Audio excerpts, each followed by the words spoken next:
good afternoon, good evening. Hello, everyone. My name is Mohamed Ibrahim. Today, I will give a session about tilting bad journal bearing. Let me introduce myself first.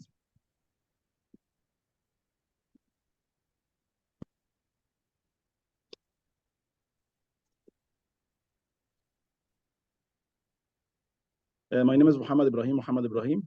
I have 29 years experience in the oil and gas. And also I have around 16 international certificates, as Salah said, in many fields like reliability, vibration analysis, lubrication, and also I recently certified as API rotating equipment inspector. So today we'll start with our session. We'll talk about tilting bad bearing. Our session will be start with introduction. After that, we'll talk about tilting bad bearing configuration. We'll talk about oil whirl and web phenomena and tilting bad maintenance. We will close the subject with tilting bad bearing maintenance. Let us start with the introduction.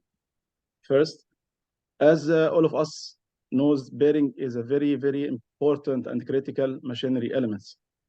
Bearing also provides the primary interface between the moving and the stationary parts of the machine. All the loads, regardless it is a static load for the rotor itself as a weight or hydrodynamic forces, all these transfer to the bearing. So bearing actually is provide most of the stiffness and the damping of the moving assembly, and it reacts with all these forces and all these what we call it machinery elements. All dynamic forces developed in the moving parts transmitted to the stationary parts across these main support bearings. Most industrial turbo machinery, such as steam turbines, gas turbines, pumps, compressors, all use hydrodynamic journal bearing, and most of them, as you know, it is tilting bad journal or thrust bearing. Tilting bad bearing actually is a type of fluid film bearing used in the rotating machine, whereas all the faults which you can be detected, it will be through the bearing itself. It seems like you can say like the heart in our body. Everything transferred to the bearing, and through the proximity probes, you can detect all the type of the faults, like imbalance, like wrapping, like oil whirl, or whatever. So all the malfunction detected through the bearing itself. Bearing design actually depend upon many factors like load carrying capacity, speed, stability, dynamic of the rotor itself, and the lubricant properties like the pressure, temperature, and so on. We have, as you know, in industrial machinery, we have bearing like 4 types of bearing. Actually, the first one is rolling contact bearing or anti-friction bearing, and the hydrostatic bearing, and the hydrodynamic bearing, and the magnetic bearing. Today, we'll focus only in one type, which is hydrodynamic, and we will focus on the journal bearing, not thrust bearing. This is actually like a summary about the types of the bearing, which also you can find in your machine. Maybe your machine not refurbished by tilting bad bearing. Maybe you have normal cylindrical bearing, or multi-axle groove bearing, or lemon bearing, or offset bearing, whatever you have in your machine, all this under the same category of fluid film bearing. However, tilting bad bearing, as we said, is the most spread in all the world about the same hydrodynamic bearing. If we are talking about how the journal bearing works, we have in the start metal to metal contact, or you can say actually there is a very thin film of oil between the shaft and the bearing. Once the machine starts, maybe in the solo run or at low speed, the oil film bearing will be started to through the conversion diversion action, and the pressure will build up till will reach to the equilibrium position, where the pressure created by the conversion diversion action, it will be matched with the weight and also the hydrodynamic forces apply on the bearing itself. This is in cross section about the bearing itself. Okay, this is the profile of the pressure through the bearing, which is created due to the eccentricity and also the squeeze action of the oil itself. This is for normal journal bearing, which is only 2 halves, but for tilting bed bearing, we have such kind of pressure pattern. Each bearing, as you know, if we are talking about tilting bed bearing, it consists of many beds. Sometimes you have in your machine 4 beds or 5 beds, 7 beds. The most one which is available in the industry, it is 5 beds journal bearing, and there is 2 types of configuration we'll talk about later on. The bed itself, you will find offset type or the one which is balanced type. This means the pivot in the middle, but this one is offset. So it depends on the design of your machine. The carrier itself can be also 1 piece or 2 piece. Number of beds can be different, depend on the many what we call it factors like the load and the speed and also the type of lubricant. Here we summarized all the type of hydrodynamic bearing, and we put advantage and disadvantage for each one. If you see here the tilting bed bearing compared to the other bearing, you will find it is almost superior if you compare between lemon type or offset half types or 4 loop type, whatever. That's why tilting bed bearing is spread all over the world. There is also a main advantage of the tilting bed bearing, which is cross-coupling stiffness. The main advantage of this category of the bearing is it keeps a large stability of the rotor bearing system by removing all subsynchronous instabilities, particularly by reducing cross-coupling stiffness terms. Also, each bed, which is the main important advantage of the tilting bed bearing, each bed itself pivot independently to develop its own pressure profile. That's why your bearing will be consist of multi beds, not like the old design like 2 piece, 2 half, 1 top and 1 bottom. No. This design main advantage is each bed will work independently. This means it will create its own pressure profile, and the main advantage, it will reduce. We cannot say it will eliminate oil whirl completely, but at least it will work independently. So it will remove the oil whirl phenomena which can happen in the normal journal bearing. That's why this new design, which is tilting bed bearing, is much important since it remove all the cross-coupling stiffness, and also each bed will work independently. Also, load distribution. There is ability of the beds to tilt. That's why it will distribute the load evenly across the bearing itself. Vibration damping, tilting motion of the beds also help damp vibration, contribute to smoother operation, and increase the machinery reliability. Another advantage is the flexibility. Tilting bed bearing are adaptable to changes in load. Suppose you have any change suddenly happen to the load or to the speed, it can accommodate and damp it and also deal with that. High speed application, normally you will find tilting bed bearing on all high speed application, like what we said, gas turbines, steam turbines. Sometimes you will find also turbo expanders. What is the disadvantage of the tilting bed bearing? The main disadvantage is the high cost. This is number one. Second, not all the machine, if you suppose you need to upgrade from the normal journal bearing to tilting bed bearing, can be accommodated. So it's sometimes you cannot accommodate or you cannot replace and retrofit to the tilting bed bearing. Also, it requires very careful design procedure, because if you change anything like oil pressure, oil temperature, even temperature also, or any change happen to the loads, it can affect the oil film thickness, and it can make some issue. It is hard to determine actual clearance. This we'll talk about in this presentation also, about how to measure the clearance and how is the difficulty to also identify the correct clearance. At critical speed, this type of bearing will be also have poor damping. In addition to that, there is also high power horsepower loss and installation issues.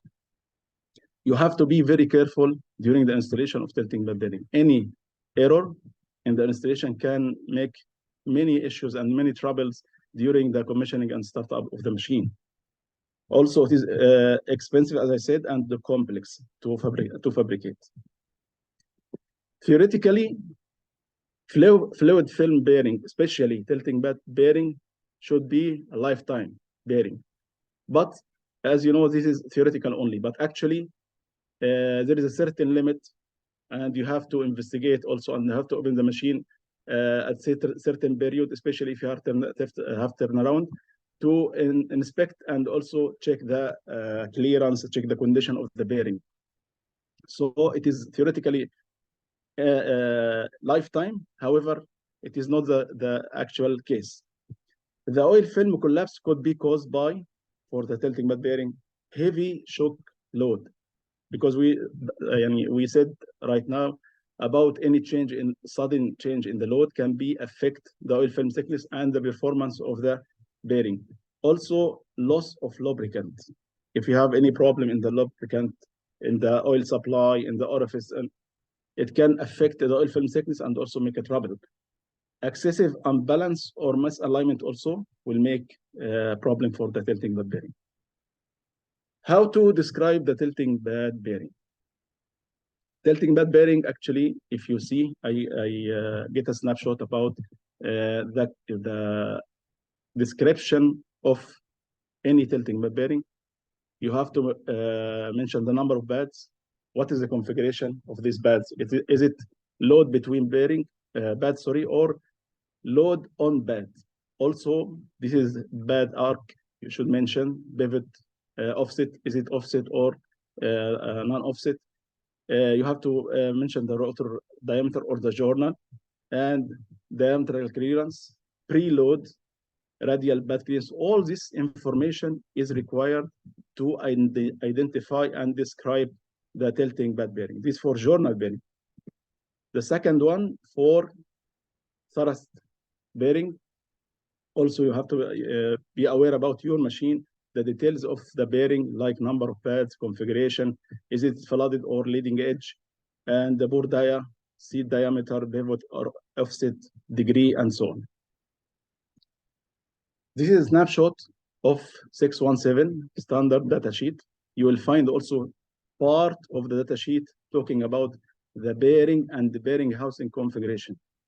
Here, for radial, for example, you will mention here the material of the base material, about the unit load, number of beds, loads, and the pivot, is it offset or centered? The same also here for thrust bearing, you will find.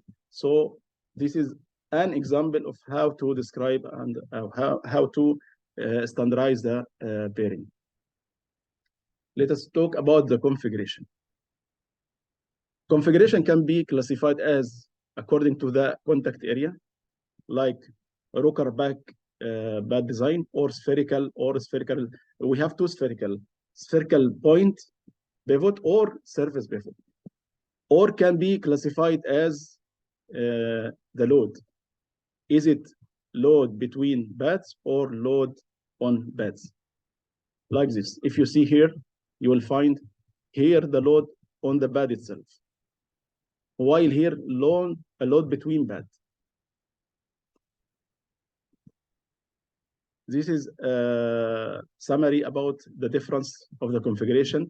according to the rocker or the pad itself, like line contact rocker pad design, like here. Actually, this is line contact between, which is the original design of the tilting pad bearing where they invented. After that, there is some modification, like what we said, a spherical, and spherical, there is 2-point, spherical point pivot design, or spherical surface pivot design. For the tilting pad bearing, there is certain factors or parameters like geometric and operating parameters. If we are talking about geometric parameters, there is many factors affecting the performance of the tilting pad bearing, and even also the load carrying capacity, like length, dia, arc angle, LED ratio, and clearance, number of pads, as we said, preload. Sometimes you have a preload, positive or negative. The setup of the pad pivot itself, is it point or line or poles, as we said, and the orientation of the load or the configuration of the load on pad or load between pads. In addition to the geometric, we have also operating parameters like oil viscosity, rotating speed, gravity or the load of the rotor itself, and the external load like imbalance, like hydrodynamic forces, and also on. All these parameters will affect even the regime of the lubrication which you are working on it. For example, we have in the beginning at low speed, we have the boundary. After that, when the speed increase, we are in the hydrodynamic regime. Tilting pad bearing configuration, as we said, we have mainly 4-5 pads. We have load on pad or load between pads. So what is the difference between both? As you see here, load on pad, the whole load will be only on one pad. And this will be the pressure profile. Okay, while when you have the shaft set on 2 pads or between pads, as we said, load between pad, LPP, you have this kind of profile. And as we said, each pad will work as a separate, you can imagine each pad like a separate bearing, has its own pressure profile. So I think you can discover from here the difference between both of them. Load on pad configuration, suitable for high speed, light load. However, load between pad configuration is mostly used for high load cases. I think here we can discover it very, very easy, because here you have a certain pressure profile which can withstand more load compared to load on pad configuration, which only the total load on one pad. That's why you cannot increase the load here. Otherwise, if you increase the load more, it will go to, maybe it will make fatigue or increase high temperature of the oil film thickness and make varnish and make many things and many troubles. That's why if you have high load, you will select load between pad. If you have low load or medium load, we can say it will be load on pad.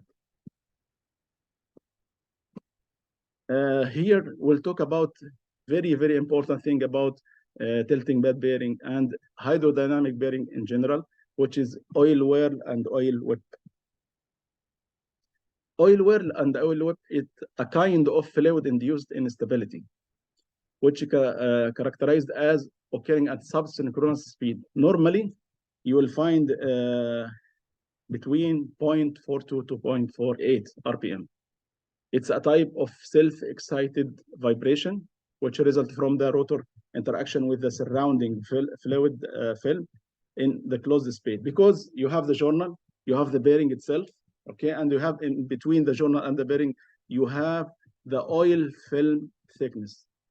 So any disturbance can be occur to the pressure profile at the time and lead to any breakdown in the pressure.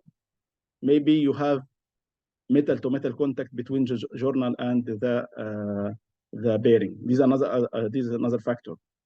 If you have also oil whirl problem, actually,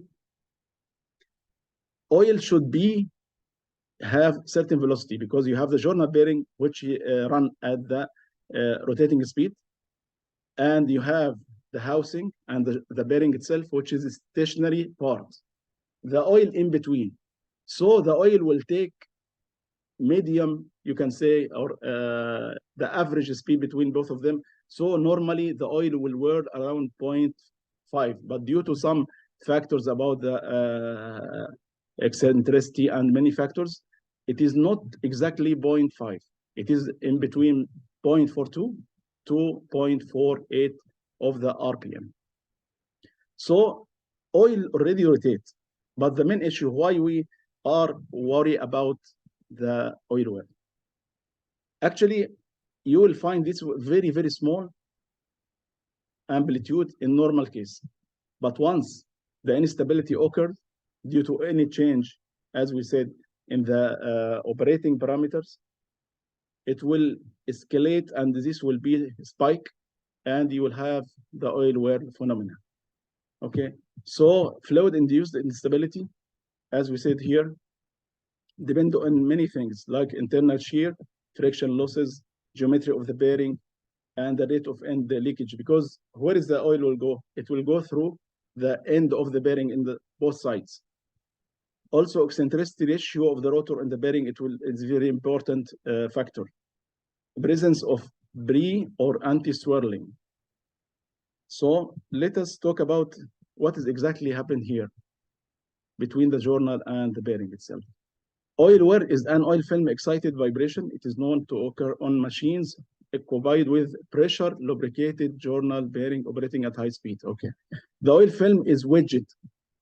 Normally, you have here, due to the eccentricity and the rotation of the journal, oil will go and squeeze here between the journal and the bearing to take the load and make a stability between the load of the, as we said, of the rotor itself and the hydrodynamic forces and the oil pressure here. But once, if you have any problem in this area, the oil film between the shaft and the bearing should ideally rotate at speed 0.5, okay, as we said. However, it will be a little bit between 0.4 and 0.48.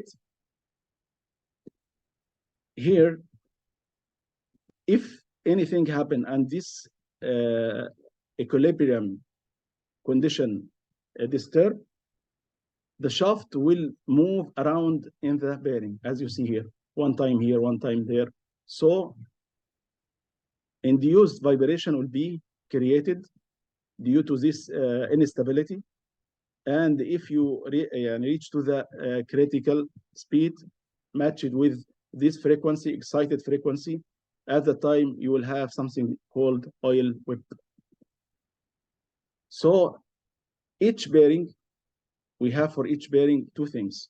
We have the coefficient of damping and stiffness. So we have here in the horizontal and in the vertical for each bearing.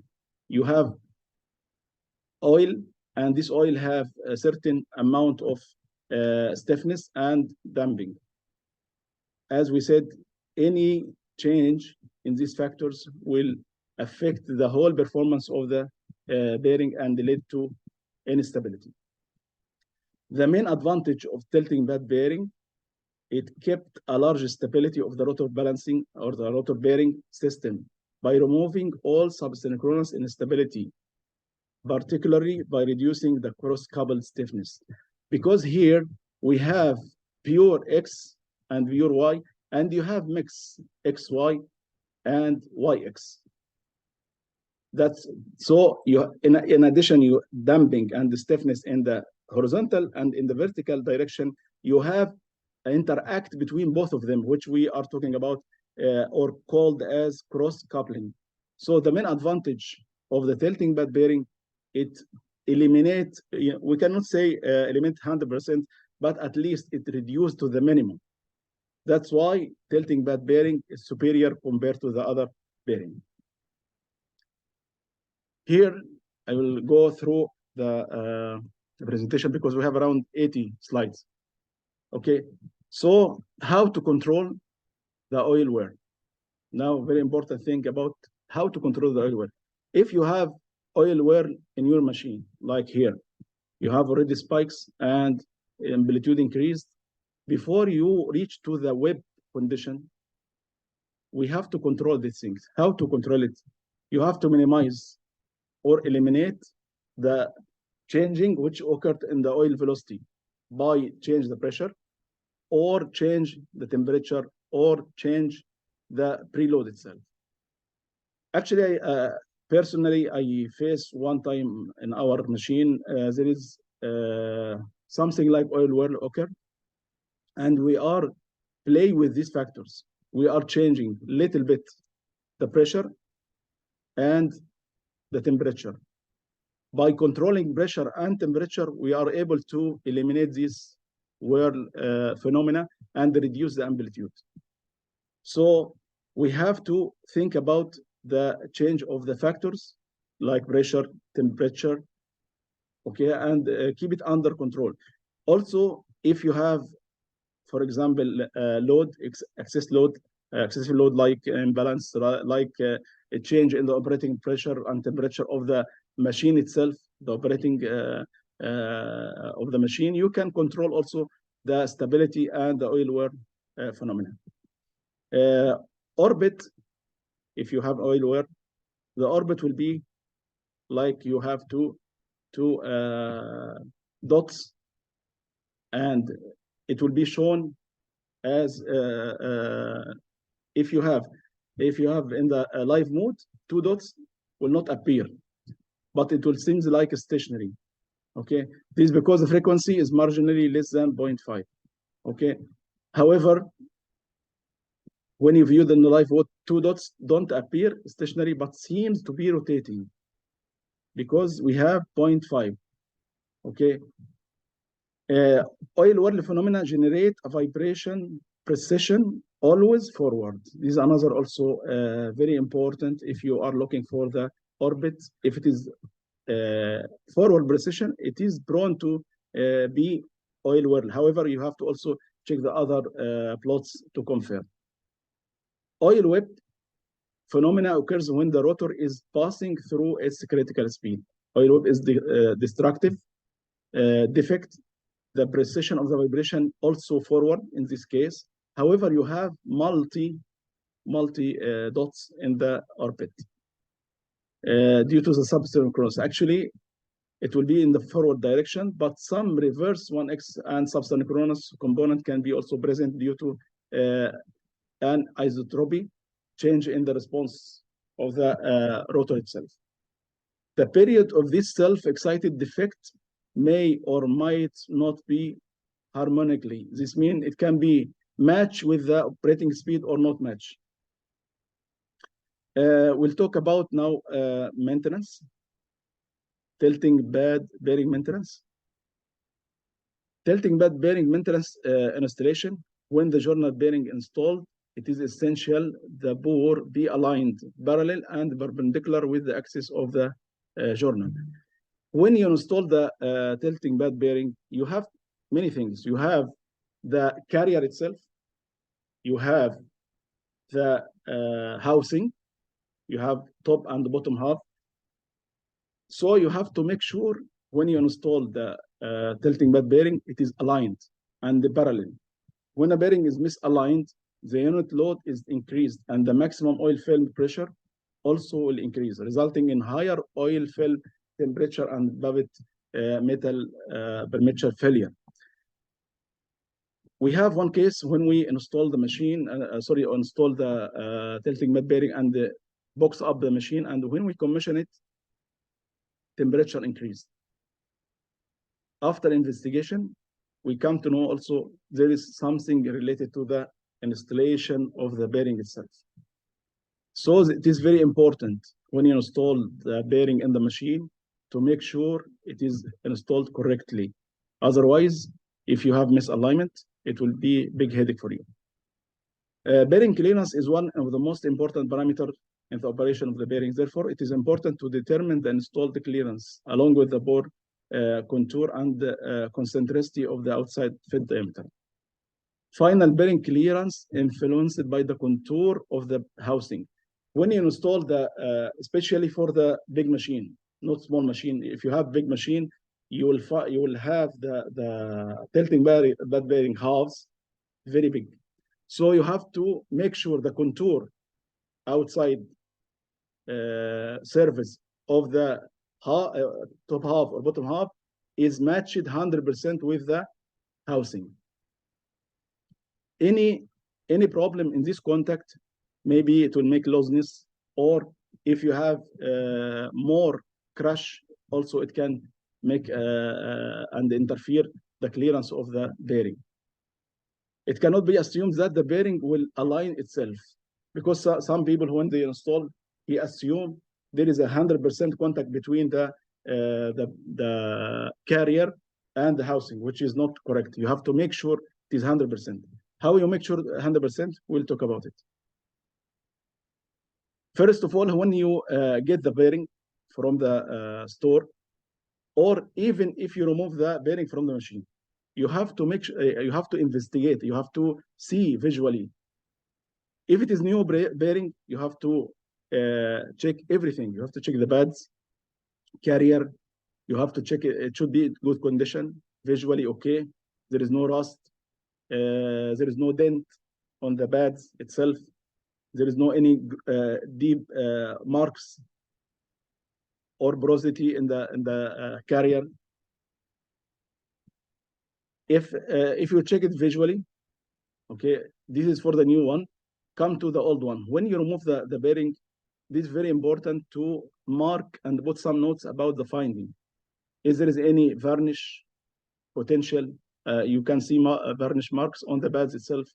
If there is any dirt, if there is any scratches, all this should be recorded as found notes. This is very important.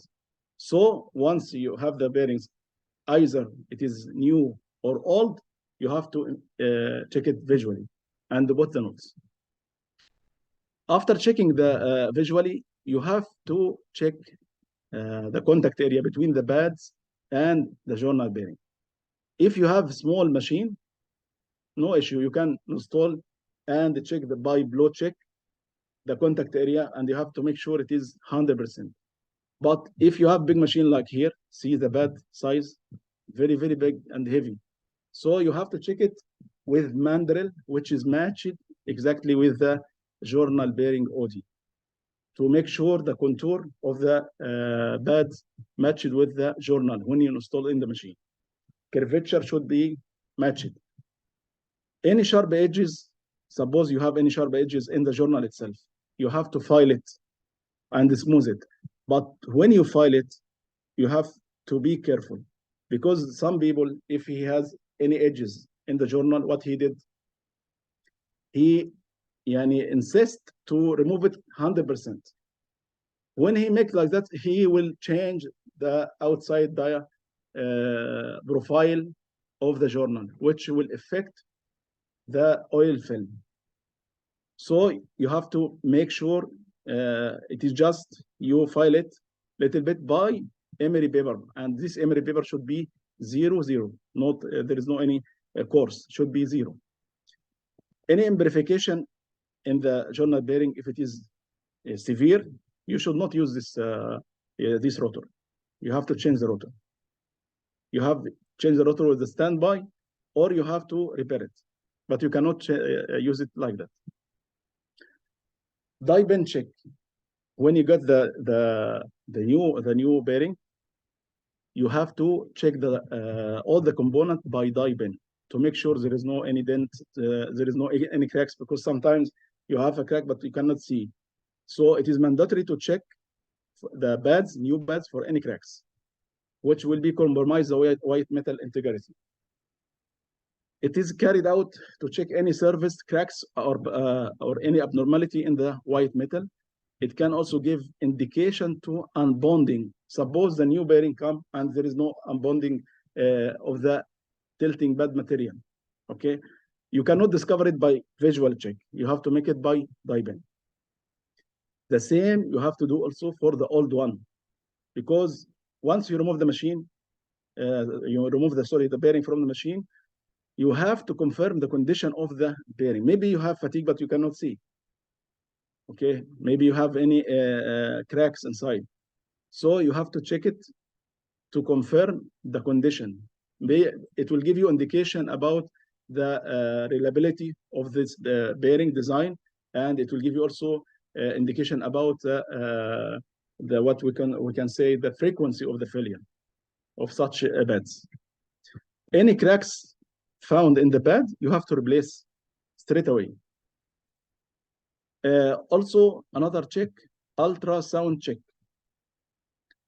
Ultrasound check will give you service damage, any scoring, any smear, which cannot be seen.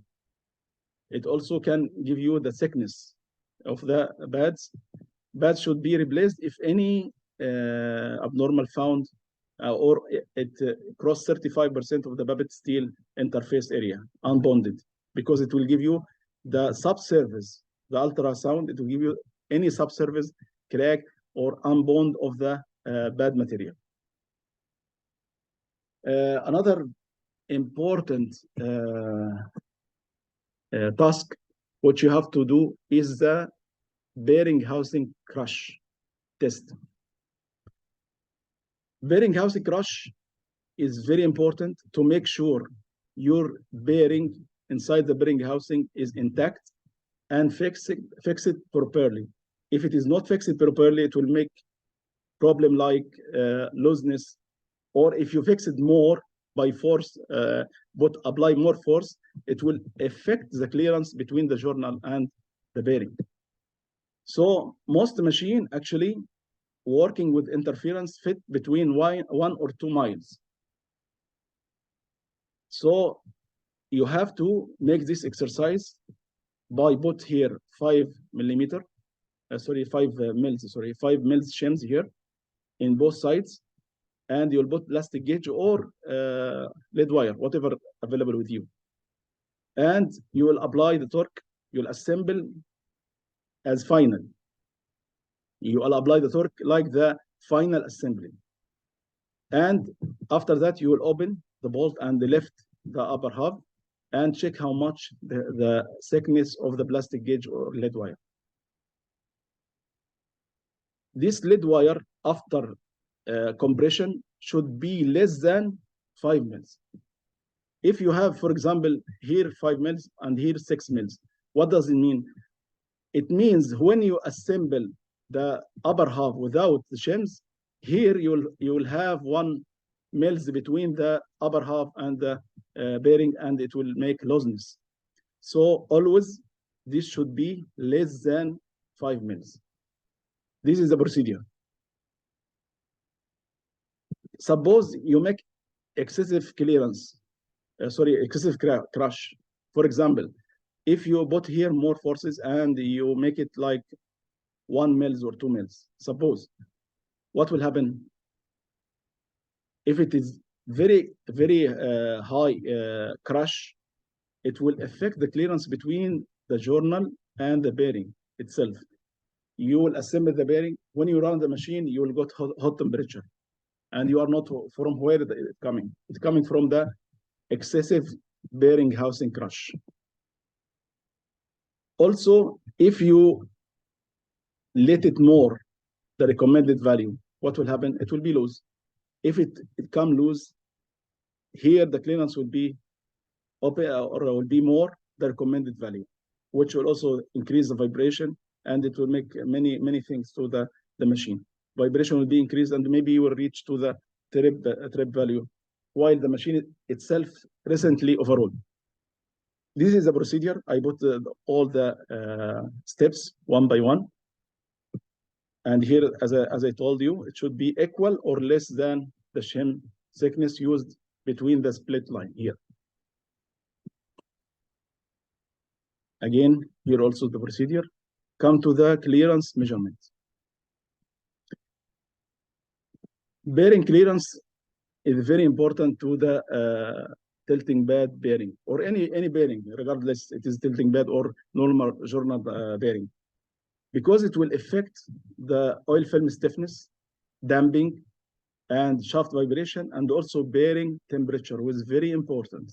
Maybe you don't have vibration, maybe everything is intact. However, you have high temperature, and sometimes you reach to the limit and machine trip. So it is very important to make sure your bearing clearance as per the recommended value. The important term which reflect the bearing clearance is the bearing clearance ratio. Now, suppose we assemble the bearing with tight clearance. What will happen? It will make high temperature, oil film thickness will be reduced, and your bearing will have oil film starvation or breakdown. And finally, you will have varnish, because once the temperature increased, your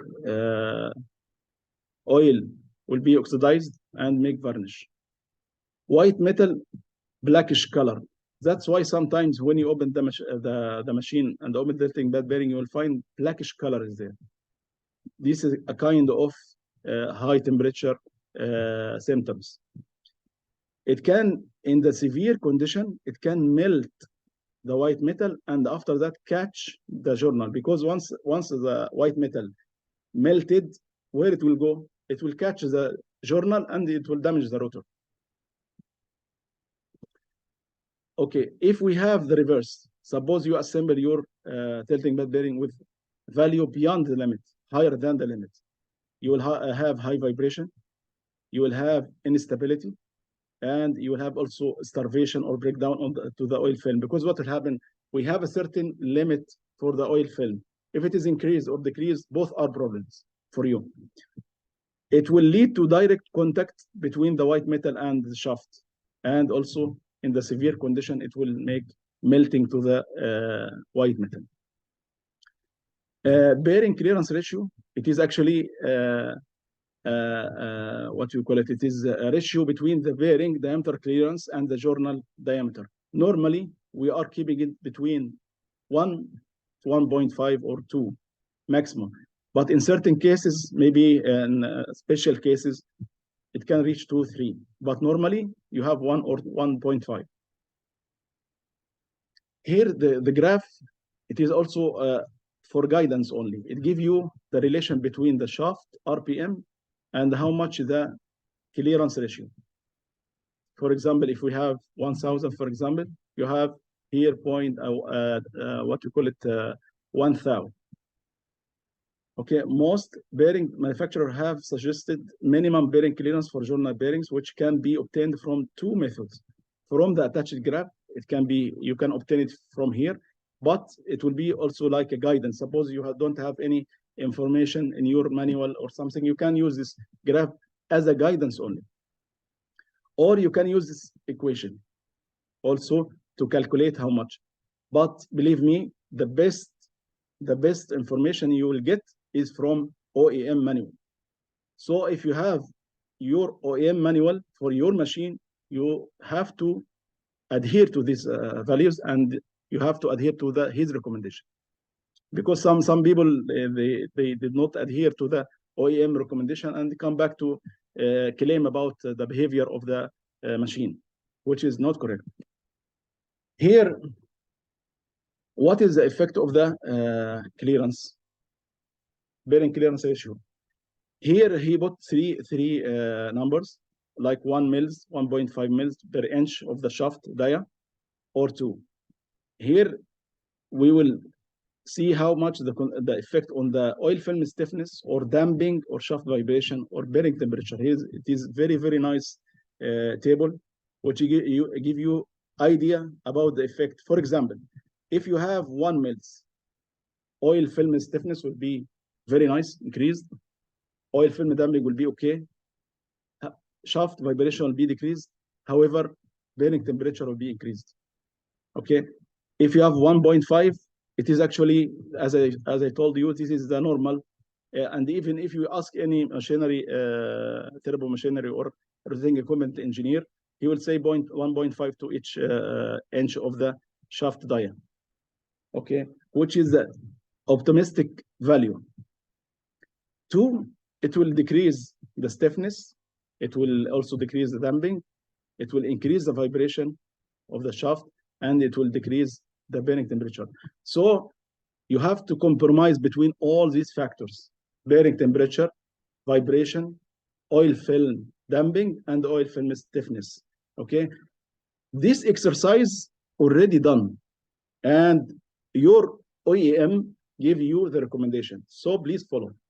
This is what we are talking about. This is like to learn the people what is the effect in case if you have any factors change, what will happen to your bearing and your machine. But if you have your OEM recommendation, please follow. There are many methods used to measure the tilting path clearance in assembly and disassembly condition, like a plastic gauge or lead wire.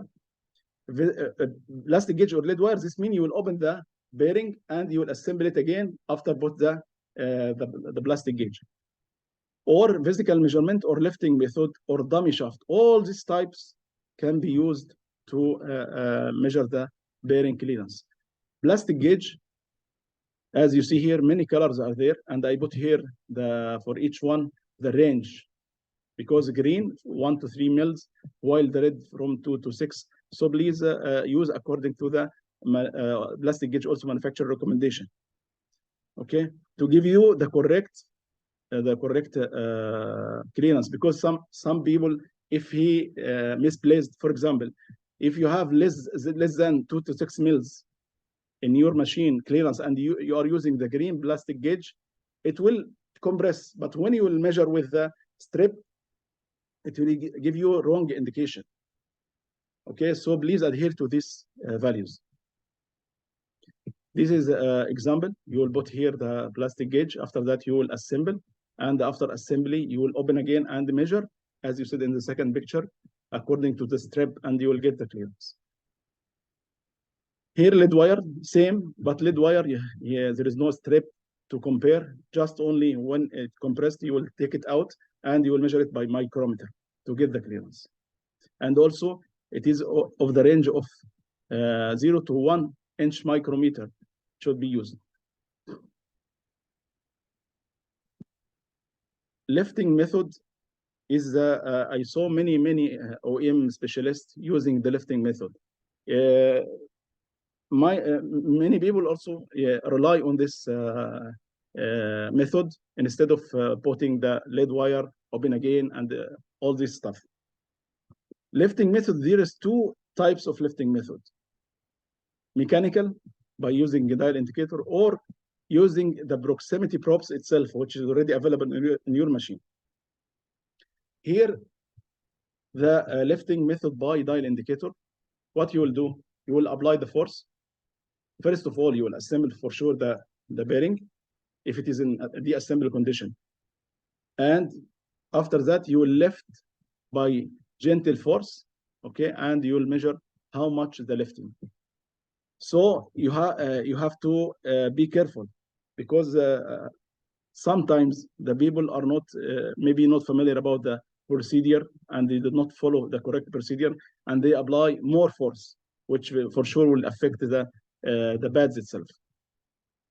It can be used in assembly and disassembly condition. In assembly condition, when you take the machine for overall, the first thing before you dismantle the bearing, you will apply lifting method and you will get the clearance as found clearance. Okay. Lift check is commonly utilized to check the tilting pad bearing clearance. Lift check should be used with caution and mainly to check gross problems and not qualify as a qualifying check for acceptance or rejection. It gives you indication about the condition of the bearing when you open the machine. Okay, but it should not be, as he said, to be used for rejection or acceptance. You have to make sure the dial indicator calibrated. Okay, you have also to make sure it is already in touch, because if it is not in touch with the surface, maybe it will give you wrong indication. Okay, You have to make sure there is no soft foot on the machine itself. Okay. In any lift measurement on assembled machines, consideration must be given to physical configuration or conditions that could cause measurement errors. That's what I said. You have to verify all these things, all this stuff. Okay. Sometimes it is very close clearance seals or a long balance piston might restrict the rotor lift. If you lift, sometimes if you have long or longer balance piston, it will affect the lifting because maybe it will come and touch. Okay, so you have to be careful. You have to make it gently. Okay, you have already dial indicator in front of you. So when you lift, you have to monitor the dial indicator and see the response. Not apply the force, especially sometimes the people are lifting by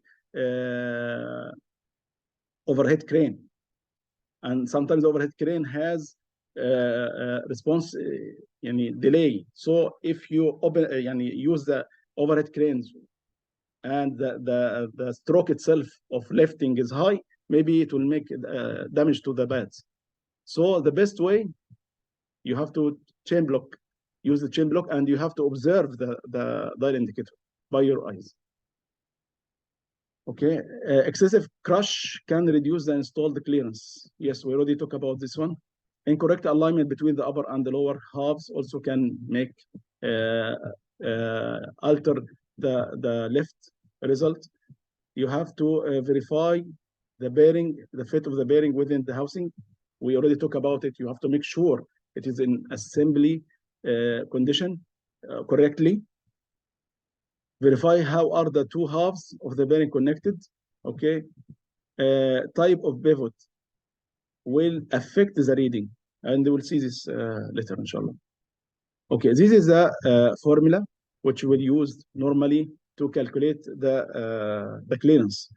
As you see here, two factors here is the left value, which will get it through your dial indicator. The second one about the theta. What is the theta? We'll talk about this. This angle is the theta, which between the center of the pivot, okay, and the center of the bearing, okay. This is fixed. I will show you on the this one. If you have 3 pads, theta will be 60. This is the theta factor or theta value, sorry. According to the number of pads, it will give you this value. You can calculate, okay? Come to this one now. Yeah, so once you know the theta for your bearing, depend on the number of pads, and you get the left value through your dial indicator, you can calculate the diameter clearance of the bearing. And diameter clearance of the bearing, as you know, it's double the bearing clearance itself. So please take a note about this. Diameter clearance, which will give you here through the formula, is double the bearing clearance. This method applicable for both configuration, load on pad or load between pad, as you see here in both types. Okay, here for even number, suppose you have even number like 4 pads. In this case, your theta will be 90. Okay, if you calculate here, there is cosine theta will be 1.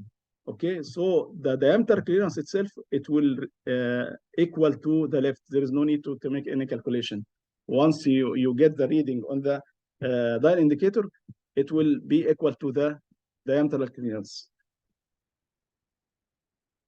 Here, for even number of pads, okay, but load between pads, okay, you will use this one. It will be left cosine theta, okay. This one example, suppose you got 16 miles in your dial indicator, you will go to this table. This table will give you the lift factor, which you have to use it, or correction factor, sorry, correction factor. you have to multiply by the left value which you get to get the correct clearance.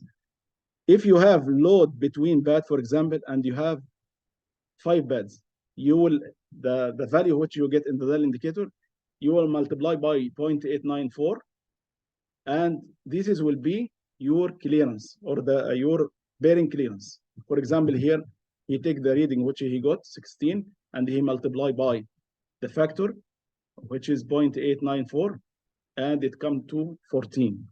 So don't take the value on the dial indicator as it is. You have to check what type of bed you have, load on bed or load between bed, how many beds you have. Accordingly, you will get this factor from the table. Okay, clear? Correction factor must be applied for tilting bed bearing because bed movement itself can give the false impression of greater diametral clearance. So diametral clearance in this case will be correction factor multiplied by lift, our lifting value. Now we'll talk about the proximity props. Suppose you don't want to use the dial indicator. You can use the proximity props itself, which is drive and the non-drive, to calculate the clearance. How it comes? Here, this is the dial indicator reading. This is the proximity props. This is the bearing clearance. And we will use non-drive as a pivot. Will be like a 0. If you know the distance between these two bearings, and if you know the distance between your dial indicator and the center of the drive end bearing, you can calculate by using proximity props by using this equation. Okay, lifting B or lifting bearing, I mean the lift at the bearing by the distance, it will equal to the lift by the dial indicator which will give you the reading, and you'll put here both this distance between the dial indicator and the drive end bearing, in addition to the distance between both bearings. If we assume the proximity props equal exactly the lift of the proximity or the reading of the proximity props equal exactly to the bearing lift, okay, by this assumption we can calculate the lift, okay, like this. Okay, our bearing proximity props will be considered as pivot, so this one will be used as a pivot. Okay, the change in the DC gap voltage at both bearings will be used to determine the lift, so as shown in the below equation. Okay, we will use this equation, okay, and we'll put the figures, and we'll get the lift how much using the proximity props. In this case, you will not use correction factor like what we did in the dial indicator. Okay, you will rely only on the DC gaps and the values, gap voltage. Okay, and you will calculate the lifting using the dummy, or we can say the mandrel. You can use mandrel, okay, to calculate how much the clearance. In this case, it will be outside. Your bearing will be outside, not in assembly condition. And you will use mandrel with the same OD of the journal. Okay, and by lifting check also, okay, you can calculate how much the clearance of the bearing. When a lift check of the journal within the bearing is not physical possible because sometimes you cannot lift, or you have a problem, you don't have the facility. Okay, in this case, you can use your bearing outside with the mandrel, and you can calculate the clearance. One method of measuring clearances for tilting bed bearing is to use a mandrel with a dial indicator.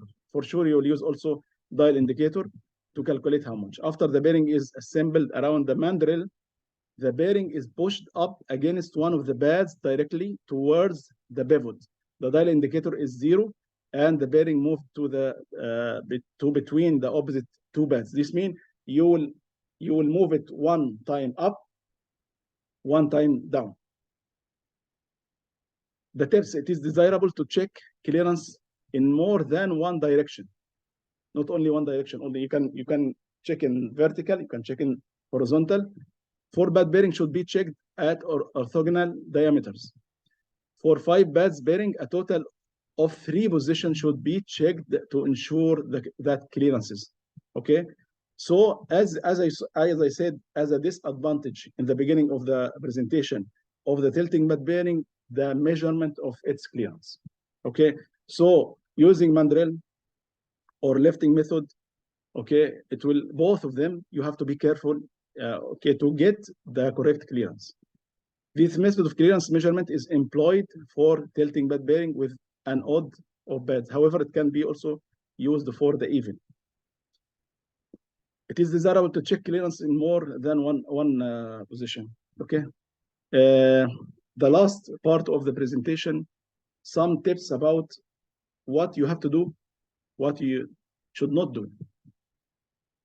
The first point about do, always use the proper lubricant as determined by the manufacturer or engineering. Some folks, they did not follow the recommendation of the OEM, and maybe they are going to change the viscosity without any study. You have to follow the OEM recommendation and use the proper lubricant. And in case, suppose you have any problem in the lubricant behavior or some varnish potential, or you can discuss with the oil supplier or OEM of the machine itself, but don't take any action from your side independently. Okay. Understand the additive package in your lubricant to avoid potential conflicts with process fluids or component. Okay. Provide proper cooling to the bearing and the lubricant. If applicable, provide proper filtration to the lubricant. Okay. Also, you can use mobile filtration units. Okay. You can put it online like kidney filter to filter your oil. Implement a regular oil analysis program for all critical machines. Monitor the lubricant for viscosity change, wear metals, and contamination, especially for water. Stay within design guidelines on clearance as a general rules, like what we said, 1.5 mils per inch for the shaft dia. Okay, and in excessive clearance, it will be 3 in certain cases. Handle bearing carefully. You have to be careful. That's why, please learn your maintenance team. They have to be careful when they deal with tilting bad bearing, deal with dry gas seal, even with the rotor itself. Babbitt surfaces are very soft and thin. Liners are easily can be destroyed or distorted. So any mishandling can damage the bearing babbitt and they cannot be used. If you have any dents, if you have any scratches, which is deep scratch, you should not use the pads. Inspect bearings under magnification or have a professional evaluation before reuse, because you, as we said, you have to use dye-bend check or ultrasound to make sure the pads, if you are going to use the same old bearing or use new one, you have to make sure this intact and in good condition. Replace bearing if any doubt exists as the serviceability of the used bearing. Tilting bad bearing may have back of pads or pivot wear. When you open the bearing, if you have line or spherical, you have to check also the back of the pivot itself. There is any wear and tear? Okay, if there is wear and tear or pre-nailing, you have to replace. Lubricate, this is very important. Lubricate bearing during replacement with a heavy pre-lube oil, such as ISO 460, especially if a lot of shaft rotation will be occurred. If you are during the installation, after you install the bearing, you have to rotate the shaft for any reason. Maybe you have to rotate the shaft for alignment or whatever.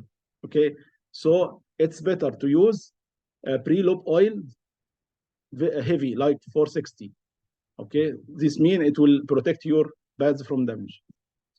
Monitor bearing temperatures, okay, especially metal temperature with embedded thermocouple. All the tilting bad bearing, if you get it from the manufacturer, you will find it is already there is RTDs to monitor the temperature. So be careful for handling. And you have to make sure this RTDs is working fine before installation. One time, the people already installed the bearing, okay? After they install the bearing, and they are checking the RTD from outside in the box, they found it is actually earthed. Again, they opened the machine, okay? And they found the RTD itself, the cable got damaged inside when he assembled the upper half of the bearing. So please be careful when you assemble the bearing. Deal with the RTDs carefully to avoid any damage to the RTDs. Install the dual sensors in case of one fail. The other one will be live. Actually, for tilting bad bearing, journal bearing, you have two, but for thrust bearing, you have three redundant. Drain temperature, okay, to monitor the oil temperature, it will not give you early enough detection of any heat problem, okay? Carefully protect the temperature device leads during handling or installation. If a bearing is spherical mounted, ensure line-to-line contact or slide crush. Don't apply more crush, it will affect the clearance of the bearing. This bearing is not self-aligned, so please, you have to make sure it is aligned with the bearing housing. Fix damaged shaft journals with submerged arc welding. In case, suppose you journal bearing itself, your journal got damaged, there is deep scoring. In this case, you have to repair by welding. In such case, please use submerged arc welding or plasma spray. Don't use chrome plating. Chrome plating, it will not work, especially for this high speed machine. The part for don't, never use unapproved substitute lubricant. Always use the recommendation, okay? Follow the recommendation of the OEM. Never mix different lubricant unless the combination have been evaluated. If you are going to replace your oil or upgrade the viscosity grade, for example, from 32 to 46, make sure that you flush the old oil. You already clean the whole system. After that, you can use, but don't mix between both of them. Never mix mineral oil with synthetic lubricant. Using synthetic oil in a system previously using mineral oil may lose oil deposits. Sometimes you will find some deposits, maybe in the lines, maybe in the tank, so it can mix up. Never bypass oil filter or coolers. Installing bearing too tight or too loose is a recipe of or for disaster. Already we explained in case of high clearance what will happen or tight clearance. Never set clearance in a tilting bed bearing in the field. This must be done in a qualified shop. If you are going to, this is actually related to the manufacturer of the tilting bed bearing, because normally it should be put in the machine, and also bore diameter should be done according to the exact dia, okay? Should not be done in authorized workshop, non-authorized workshop. Don't use automotive viscosity enhancer, okay, like STP, when fitting the bearing. Never hand the scrap bearing for proper fit. You have to be careful with the bearing, especially the other bearing, which is the hydrodynamic, but half. Some people, they can use it, some hand scrap to modify the profile of the pads. So please be careful. Take the time to have bearing properly, machined by qualified shop. No pocket knife should be touch the pivot. Never hammer or knock the bearing liner, okay? Throwing a pivot bearing into the parts bucket usually means you waste it. Some people, when they issue the spare parts, they mix the spare parts with all the parts in one container, okay? As I said, your drag seal, tilting bed bearing, rotor should be deal with careful. Don't please put all together in the same bucket. Never install temperature sensors in the puppet rather than 0.03 behind the steel. Actually, this is related to the manufacturer of the sensor, and fix the sensor inside the puppet. Don't use the low bid to buy or repair bearings. In case for the high, for the big machine, sometimes the bearing can be repaired. Okay, even it was designed to repair. Okay, in this case, please don't go for the low bid or the lower cost. You have to repair it in an authorized and certified workshop. Never let the oil reservoir or sump temperature exceed 93.3 Celsius. Okay, because if the temperature increase, this means it will be your oil will be oxidized, and it will be thermal degradation. Don't expect thick puppet will be better than the thin one. This is actually rely on the manufacturer itself. But some people, they said, if it is thicker, it will be much better. Actually, depend on the many factors like the load and speed and the oil. Don't use copper packet bags in the initial design unless there is no other options. If there is a choice, don't use spherical seated bearing. Use cylindrical fit. Okay. Don't roll shaft in Teflon strips or V-blocks due to micro embedment. When you put in V-block, please, okay, if you put your rotor, especially the journal area, okay, you have to be careful. You have to put another type of soft material between the V-block and the journal to avoid damage, because this could be a result in the shaft being unable to properly wet and causes failure. Don't ever disassemble a machine without measuring the bearing clearance as found. When you take the machine for overall, before dismantle the bearing, you have to measure as found clearance. This is very important. Don't straight away open the bearing without a measurement, please. This is the only chance you get to obtain this data, which is invaluable diagnostics tool. Never coat a fluid film bearing journal with chrome, as we said in the previous slide. This is a reference for our presentation. Actually, I prepared the presentation more than this.